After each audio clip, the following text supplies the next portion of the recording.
In 1994, the North American Free Trade Agreement, or NAFTA, went into effect, freeing economic borders for the movement of trade goods. This agreement, a win for those who can be labeled as neoliberals, allowed pre-existing inequity between merchants and corporations to become increasingly inflamed, restrictions on trade goods being removed. The differences between the late post-revolutionary, more communal Mexican economy and the economies of the US and Canada were glaring and represented a new economic imperialism coming off of centuries of colonial systems and inequalities. The notion of free trade was questioned by many who noticed that pre-existing hierarchy and inequality, if left to its own devices, would perpetuate itself, and the divide between rich and poor, corporation and people, would grow. Out of this agreement came the Zapatistas, a group of individuals committed to gaining more direct, bottom-up socio-economic organization for Mexican people, as well as people around the globe. The group, composed largely of people in Chiapas, mostly indigenous people, some would term as Maya broadly, sprang into action on New Year's Day, 1994, and forcefully took over multiple towns and cities, gaining support along the way. The previous attempts at changing the debates and systems through representative democracy in respect to the Mexican government and broader world stage had been met with neoliberal reforms and silence.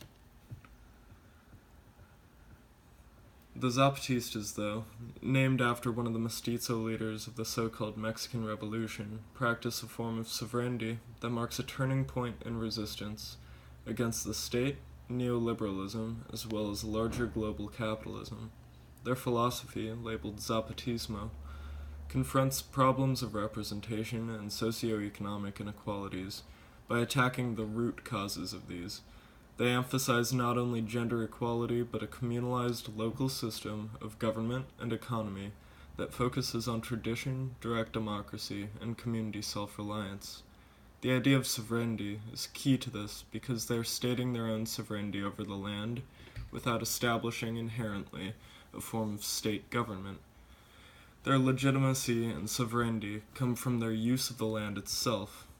Chiapas, being historically abused and disconnected from larger Mexican politics, now has a chance to retain a hold over their land and serve as a model for other peoples left behind by macro neoliberal reform and larger global capitalism.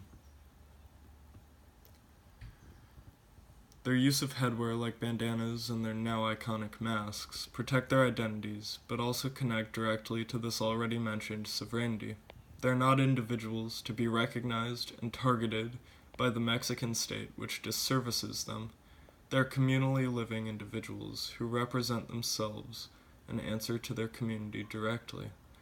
Men, women, and children wear the masks at large events. The Zapatistas also participate in the larger world activist sphere, encouraging ecological communalism. Their declaration, issued in 1994, states, "They don't care that we have nothing, absolutely nothing, not even a roof over our heads, no land, no work, no healthcare, no food, nor education. Nor are we able to freely and democratically elect our political representatives, nor is there independence from foreigners, nor is there peace nor justice for ourselves and our children." They state very simply, "We are the inheritors of the true builders of our nation."